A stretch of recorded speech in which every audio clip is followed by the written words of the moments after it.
હું થોડા અંતર્જ્ઞાનની વાત કરું. ચાલો કહું શા માટે. એની ઋણ બી ઘાત બરાબર 1/, એની બી ઘાત થાય. અને હું તમને તેની સમજ આપું તે પહેલા હું આ તેની સાચી વ્યાખ્યા છે તેનો તમને આભાસ કરાવવા માંગુ છું. હું જાણતો નથી. ગણિતનો શોધક કોઈ એક વ્યક્તિ નહોતો, તે તમે જાણો છો. તે એક સંમેલન છે અને જે સમયાંતરે વિકસ્યું છે આ વ્યાખ્યાયિત કરવાથી. અને તેઓ આને કયા કારણથી વ્યાખ્યાયિત કરશે તે હું તમને બતાવવા જઈ રહ્યો છું. સારું, હું તમને જે દેખાડવા જઈ રહ્યો છું તે આમાંનું એક કારણ છે. અને પછી તમે સારી રીતે જોઈ શકો છો કે આ એક સારી વ્યાખ્યા છે. કારણ કે તમે એક વખત ઘાતના નિયમો શીખી લો, બીજા ઘાતના નિયમો ઋણ ઘાત માટે રહે છે સતત. અને જ્યારે તમે કોઈ સંખ્યાની શૂન્ય ઘાત લો પછી, તો ચાલો આપણે ધન પૂર્ણાંક વિશે વિચારીએ. આ સરસ અંતર્જ્ઞાન છે. હું વિચારું તો ધન ઘાતો, તેથી મારી પાસે 1 વર્ગ ઘન એની 4 ઘાત છે. એની 1 ઘાત બરાબર કેટલા? એની 1 ઘાત આપણે કહી શકીએ. અને પછી તેનો વર્ગ મેળવવા શું કરીશું? આપણે એ વડે ગુણીશું, ખરું ને? વર્ગ એટલે ફક્ત a ગુણ્યા a. અને પછી તેનો ઘન આપણે શું કરીશું? આપણે ફરીથી a વડે ગુણીશું. અને પછી 4 ઘાત મેળવવા આપણે શું કરીશું? આપણે ફરીથી a વડે ગુણીશું. અથવા બીજી રીતે તમે કલ્પના કરો, જ્યારે તમે ઘાતને ઘટાડો ત્યારે આપણે શું કરીએ છીએ? આપણે 1/, a વડે ગુણીશું અથવા a વડે ભાગીશું. અને આ જ પ્રમાણે તમે ફરી એકવાર ઘટાડો તો ફરી એકવાર a વડે ભાગો. અને વર્ગમાંથી એની 1 ઘાત કરતા તમે a વડે ભાગો છો. તો ચાલો આપણે આ પ્રમાણે એની શૂન્ય ઘાત બરાબર કેટલા થાય?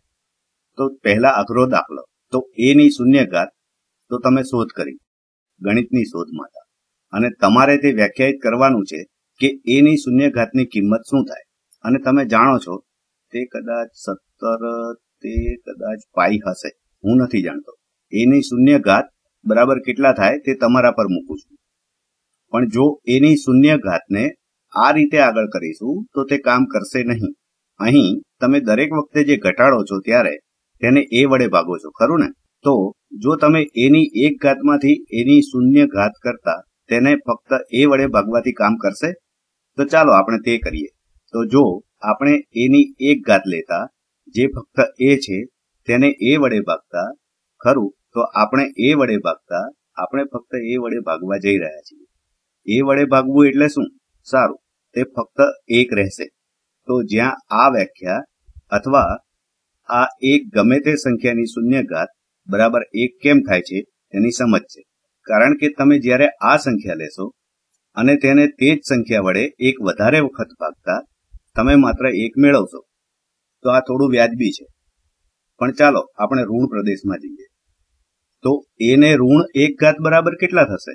સારું, ફરી એક વખત જો આપણે આ રીતથી, જ્યાં દરેક વખતે આપણે એની ઘાતને ઘટાડવા તેને a વડે ભાગીએ છીએ, તો ચાલો ફરી એકવાર a વડે ભાગીએ.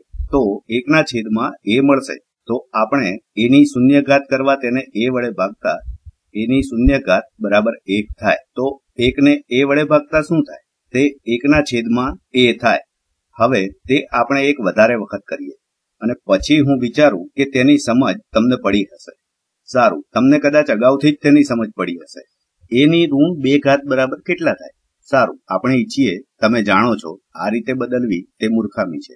દરેક વખતે આપણે ઘાતને ઘટાડવા આપણે a વડે ભાગીએ છીએ. તો એની ઋણ 1, એની ઋણ 2 ઘાત એમ આગળ વધતા ચાલો ફરીથી a વડે ભાગીએ. અને આપણે શું મેળવીશું?